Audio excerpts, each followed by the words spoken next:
Belum lama ini sempat heboh ada peneliti-peneliti gadungan yang melakukan riset palsu demi bisa jalan-jalan gratis ke luar negeri.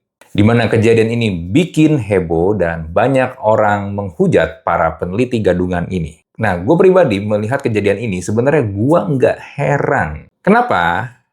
Karena apa yang dilakukan oleh peneliti-peneliti gadungan ini dengan membuat riset palsu untuk bisa jalan-jalan gratis dengan mereka diundang ke conference-conference yang ada di luar negeri. Karena apa yang mereka lakukan ini sebenarnya adalah cerminan mental dari kebanyakan masyarakat di Indonesia, termasuk para pejabatnya. Nah, di episode kali ini mari kita bedah bareng-bareng.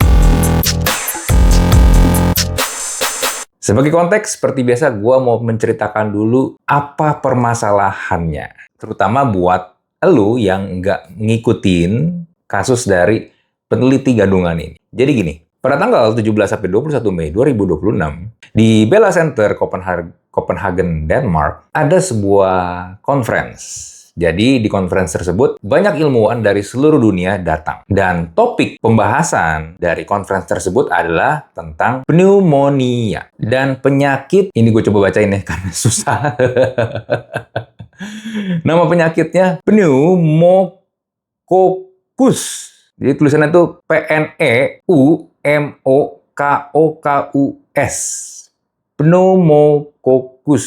Di forum bernama ISSD, International Society of Pneumonia and Pneumococcal Disease. Gampangnya disingkat ISPPD. Nah, namanya juga conference para ilmuwan. Tentu saja mereka banyak membawa data yang sudah mereka riset bertahun-tahun dengan metodologi yang bisa dipertanggungjawabkan dan juga orang-orang yang memang punya reputasi akademik yang dibangun bertahun-tahun. Nah, lalu, datanglah delegasi dari Indonesia ini, di mana mereka datang dengan sesuatu yang diduga lebih praktis dibandingkan para peserta yang lain, yaitu abstrak yang konon di-generate pakai AI, lalu juga poster berukuran A4 yang nanti buat dipajang, dan kemampuan mereka untuk mengelabui para peserta yang ada di situ, termasuk yang namanya Prihantini itu, dia bisa berganti identitas untuk 2 sesi yang berbeda tanpa ada orang yang sadar kalau itu orang yang sama. Caranya bagaimana? Dia ganti name tag-nya, lalu dia ganti jilbabnya yang beda warna, udah.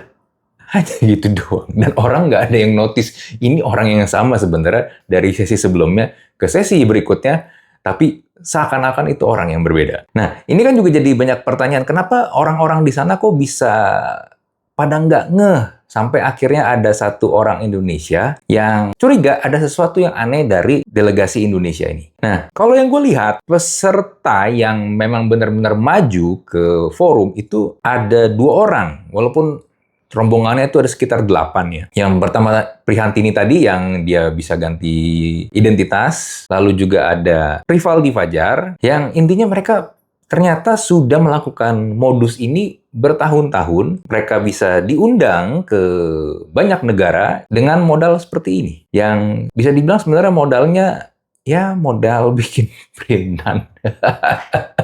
Terus cetak poster di tempat percetakan gitu kan paling cuma berapa duit ya. Nah, ini yang mereka lakukan.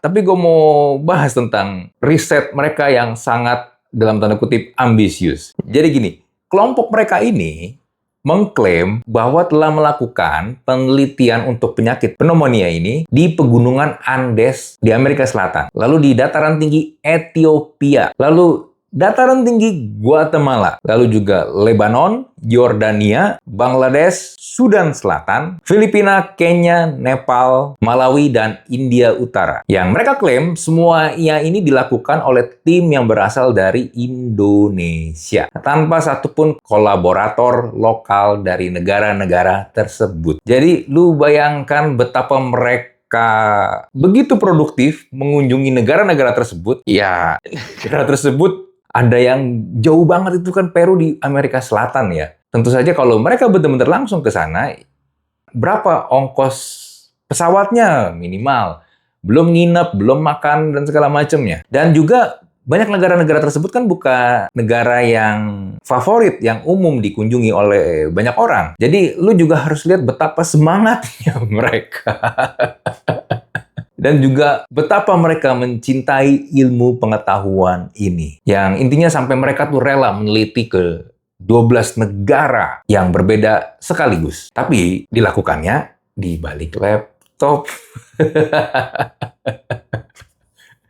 Yang diduga pakai AI. Jadi semua hasil penelitiannya, abstraknya itu adalah generate dari AI. Sampai akhirnya peneliti Oxford yang juga orang Indonesia bernama Waode Dwi Daningrat, dia ini yang akhirnya curiga dengan keganjilan dari delegasi Indonesia ini karena dia juga hadir di conference tersebut. Dan yang gua baca, Waode ini juga mempertanyakan dan mengkonfrontir si Prihantini dan Rivaldi Fajar ini. Karena dia curiga, penelitian di belasan negara, tapi tidak ada satupun nama kolaborator lokal yang bisa diverifikasi, dan juga jejak institusi yang dicantumkan pun juga nggak bisa dicari even pakai Google sekalipun. Dan akhirnya ketika Waode ini ngepost di Threads, lalu dia juga ngepost di Instagram, lalu mulai ternotis sama beberapa orang yang memang juga peneliti, jadi rame, dan jadi gede. Dan akhirnya jadi viral. Dan akhirnya menjadi pertanyaan buat kita semua. Kenapa bisa lolos mereka ini? Padahal kalau memang penelitiannya, abstraknya itu ternyata palsu, kok bisa? Dan mereka juga bisa diundang ke banyak negara. Bahkan update yang terakhir gue terima, mereka ini masih akan datang ke Seoul, Korea Selatan loh. Jadi yang gue lihat, kalau ada acara-acara seperti ini, yang contohnya misalnya di ISPPD ini, para reviewernya dikabarkan itu membaca hampir 1.000 abstrak. Jadi lu bayangkan, kalau mereka mau verifikasi satu-satu, betapa repotnya. Misalnya mereka mau verifikasi ke dataran tinggi Ethiopia, mesti apa nih? Mesti chat dulu kan, mesti telepon dulu satu-satu, itu kan bakal repot banget. Jadi bisa dibilang secara review memang tidak spesifik, dan sistemnya sendiri sebenarnya itu memang tidak dirancang untuk mendeteksi apakah ada kebohongan atau tidak, tapi memang lebih untuk menilai apakah ini ide yang bagus atau tidak. Dan ketika ide-idenya di abstrak tersebut ditulis oleh AI dengan menggunakan diksi-diksi akademis yang meyakinkan, apalagi kalau ditambahin terminologi medis yang ribet itu, hasilnya memang jadi terlihat seakan-akan ini adalah karya ilmiah yang kredibel. Nah, celah seperti ini, menurut gua ya, ini bukan lagi hanya sekedar celah yang minor, tapi ini menjadi sebuah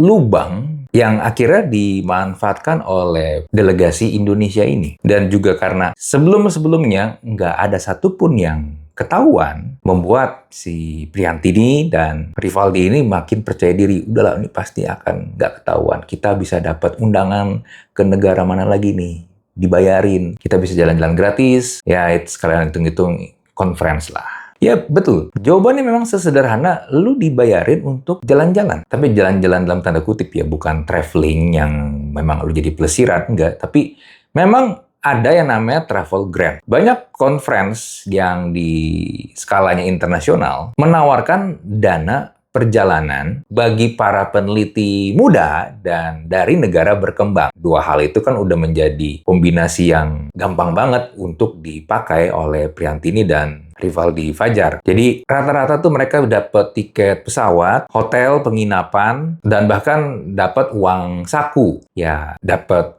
tiket pesawat dan hotel penginapan aja itu sebenarnya udah sangat lebih dari cukup untuk lo bisa pergi ke luar negeri, ke banyak negara.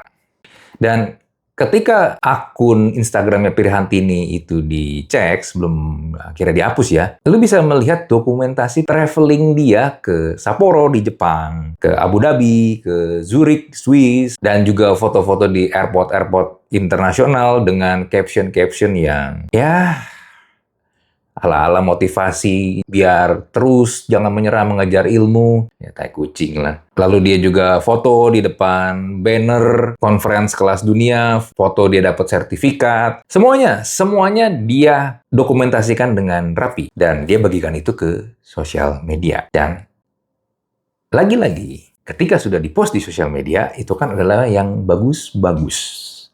Dan kebanyakan orang ketika melihat apa yang dipost di sosial media, ya udah, oh dia pernah kesini, udahlah valid gitu. Jadi ya udahlah, tanpa perlu pusing-pusing bagaimana proses dia mendapatkan ini semua. Yang dilihat, pokoknya dia udah punya reputasi dan dia kredibel. Ya, cuma akhirnya kan dia kena batunya juga. Sepintar-pintarnya dia nutup-nutupi kebohongannya, pasti akan lama-lama terbongkar juga. Karena akhirnya, kejanggalan-kejanggalan ini dilaporkan ke panitia. Ya, kurang lebih begitulah kronologinya. Asli, ini orang niat sekali mereka ini loh. Gila. Bahkan ya, gue melihat orang-orang yang mereka daftarkan sebagai tim, itu ternyata ada adiknya Priantini, ada ibunya, yang didaftarkan sebagai peneliti, sebagai dokter, padahal mah bukan. Gila, niat banget, asli niat. Tapi panitianya juga, ya, susah sih ya. Kadang memang nggak bisa menyalahkan panitia 100% juga. Ya siapa yang kepikiran ada orang nipu gitu? Nipu untuk demi bisa ikut conference dan dibayarin. Karena bisa jadi memang sebelum-sebelumnya tidak ada kejadian kayak begini. Tapi gini, gue tadi kan di awal bilang bahwa apa yang dilakukan oleh Priantini dan timnya ini sebenarnya adalah cerminan kebanyakan ya, gue nggak bilang semua, kebanyakan mental dari masyarakat di Indonesia. Karena begini, apa yang mereka lakukan adalah buah dari sistem di Indonesia yang sudah lama bertahun-tahun dilakukan. Yaitu sebuah sistem yang secara aktif dan konsisten memberikan reward pada hal-hal yang performatif. Tapi mengabaikan atau bahkan menghukum hal-hal yang sifatnya substansial. Performatif di sini artinya sesuatu yang bersifat show off atau dilakukan supaya bisa dilihat orang. Gini deh, sistem pendidikan di Indonesia itu mengukur apakah seorang anak pintar atau tidak lewat nilai-nilai di raport. Di mana metode pendidikannya sendiri masih berupa hafalan, bukan pemahaman. Kenapa? Karena hafalan lebih mudah dinilai. Lalu, birokrasi lebih suka mengukur kepatuhan prosedur, bukan dampak dari kebijakannya. Misal kasus yang lagi rame tentang tuntutan-tuntutan jaksa ke Nadiem, ke IBAM, dan ke beberapa kasus yang lain yang lagi ramai. Apa sih yang diukur dari kinerja jaksa? Bukan bagaimana dia menegakkan kebenaran dan keadilan. Enggak. Tapi berapa banyak kasus yang dia bisa menangkan. Atau misalnya konteksnya di korupsi, berapa banyak uang negara yang bisa dia kembalikan. Makanya, kalau belakangan kita melihat banyak kasus tuntutannya membabi buta, ya karena itu. Karena mengukur angka tuntutan yang dituntut ke terdakwa atau mengukur angka kerugian negara yang bisa dikembalikan itu jauh lebih gampang daripada mengukur kebenaran dan keadilan yang bisa ditegakkan untuk masyarakat Indonesia. Dunia akademik pun juga sama. Mereka banyak mengukur jumlah publikasi. Lu udah bikin jurnal berapa banyak? Lu udah bikin penelitian berapa banyak? Tapi tidak mengukur kualitas dari riset-riset tersebut. Ya karena itu tadi, lebih mudah mengukur jumlah kuantitas dari berapa banyak penelitian yang sudah lu bikin. Daripada kalau lu bikin penelitian ini, dampaknya nanti bisa buat apa nih? Di karir kerja, di karir pekerjaan, sama. Orang diukur berdasarkan jabatan, gaji yang didapat, atau sertifikat-sertifikat pelatihan yang sudah mereka ambil. Walaupun mungkin mereka ikut tapi nggak ngerti, nggak dipraktekin juga pelatihan-pelatihan tersebut. Ya namanya juga Certificate of Participation. Lu dapat sertifikat itu karena lu berpartisipasi dan lu bayar, bukan karena lu mengerti dan paham dan juga sudah menguasai ilmu dari pelatihan yang lu ikutin itu. Tapi dipajang di mana-mana, dipajang ke sosial media, ditaruh di LinkedIn kalau oh gue udah ini, seakan-akan gue udah paling expert. Padahal mah kalau disuruh kerjain ya goblok juga, zong juga, nggak ngerti juga dia, orang nggak pernah dicobain, nggak pernah dipraktekin kok. Nah, ketika ekosistemnya berkata penampilan performatif yang lebih penting, makanya banyak masyarakat berlomba-lomba melakukan hal tersebut. Dan akhirnya menjadi sebuah kebenaran karena melihat ya orang-orang di sekeliling gua kayak begitu kok. Tapi akhirnya kan, karena ekosistemnya seperti ini, membuat banyak orang berlomba-lomba untuk cepat-cepat menjadi terlihat sukses, terlihat pintar, terlihat kaya, padahal mah enggak. Bahkan mencoba menipu, ngakalin gimana caranya supaya orang lain pada percaya gua pinter, gua kaya. Ya dengan nipu akhirnya.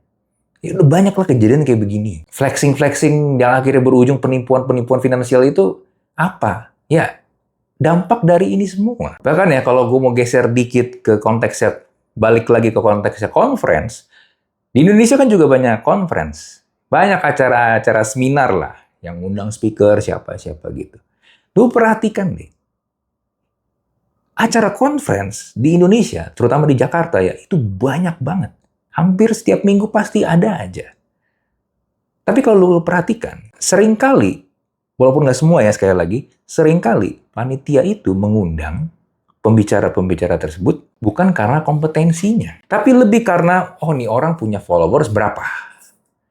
Orang pembicara tersebut bisa narik traffic seberapa banyak. Dan kalau lu juga perhatikan, topik-topik yang dibahas, itu kebanyakan juga topik-topik seputar leadership, inovasi, transformasi digital, disrupsi, ya diksi-diksi yang kedengarannya serius, keren, tapi tidak pernah atau jarang sekali ada follow up dari acara tersebut. Transformasi digital. Transformasinya seperti apa tepatnya? Mau ngapain? Diukur dengan indikator apa? Karena akhirnya ketika peserta duduk di acara tersebut, ya cuman liatin, ngangguk-ngangguk, oh iya bener juga ya bener. Terus tepuk tangan. Lalu habis itu makan, pulang, dapat sertifikat, foto-foto, udah that's it. Habis itu, apa ada yang berubah? Apa transformasinya? Apa perubahannya? Nggak ada. 3 bulan kemudian, 1 tahun kemudian, 5 tahun kemudian, masih sama ngomongin tentang transformasi. Tapi tidak ada yang ditransformasi. Nggak ada yang berubah. Karena memang perubahan itu tidak menjadi KPI dari orang-orang yang ada di ruangan tersebut. Baik pembicaranya, baik panitianya, maupun pesertanya. Karena yang dicari oleh panitia, of course, adalah keuntungan dan exposure dari acara conference mereka. Pembicara dapat fee, walaupun nggak semuanya dikasih fee, kadang-kadang cuma 2M, makasih mas, makasih mbak, dan exposure sebagai speaker. Peserta dapat ya minimal foto-foto, status sosial, sama sertifikat. Lalu juga institusi-institusi yang mengirim peserta nih, mereka sponsorin peserta, bayarin mereka nih buat ikut conference tersebut, ya minimal dapat laporan. Laporan apa? Laporan, oh ada kegiatan peningkatan SDM. Serius. Indikatornya kadang-kadang gitu. Oh, dia ikut conference ini, berarti secara SDM, dia sudah naik nih poinnya, naik levelnya nih. Tapi jarang, atau gue bisa bilang tidak ada satupun yang melakukan follow up atau minimal bertanya, setelah ini apa perubahan nyatanya? Nggak ada. Dampaknya apa dari topik-topik yang dibahas? Karena kenapa? Balik lagi, this is business conference. Jualan conference. Sehingga apa yang terjadi dengan Priyantini dan Rivaldi Fajar sebenarnya adalah sesuatu yang memang lahir dari ekosistem yang sudah dibentuk lama dan menjadi kebiasaan, menjadi wajar di mata banyak orang. Cuma karena hal tersebut membuat banyak orang mencari jalan pintas. Pengennya semuanya bisa instan, tapi orangnya kosong. Beli followers, tapi engagement rate-nya kecil. Followers 100.000. Sekali posting yang nge-like 10 juga nggak nyampe. Itu. Oke, itu dari gua. Sebelum gua tutup, gua ingin memberitahu, terutama buat lu yang belum memiliki buku gua, Generasi Zombie, lu bisa dapatkan di toko buku Gramedia di seluruh Indonesia, atau di Shopee, Tokopedia maupun TikTok di official store-nya Kompas. Bukunya ini ya. Atau lu juga langsung bisa klik juga di bagian produk, gue taruh di situ. Lalu juga ada buku kedua gue, judulnya Cara Cuan dari Podcast. Nah, ini bentuknya e-book. Lu bisa dapatkan itu di platform clicky.id. Linknya ada di kolom deskripsi. Buku ini gue bikin seringkas mungkin, sepraktis mungkin, supaya lu yang pengen punya podcast, pengen jadi podcaster, bingung cara mulai bagaimana, cara mengundang orang, menjadi narasumber, lalu mendapatkan cuan dari situ bagaimana, gua tulis semuanya di situ dan lu tinggal praktekin doang. Lalu jangan lupa juga kalau gua punya membership di channel YouTube ini, gua ada bikin video-video yang memang hanya untuk member. Kebanyakan sih memang video-video yang sifatnya untuk lebih ke self-improvement, terutama di bidang marketing, branding, dan juga komunikasi. Oke? Itu dari gua, seperti biasa, kalau lu punya pertanyaan atau lu mungkin punya opini, bisa langsung tulis di kolom komen. Kita jumpa lagi di Thinking Room episode berikutnya. Bye.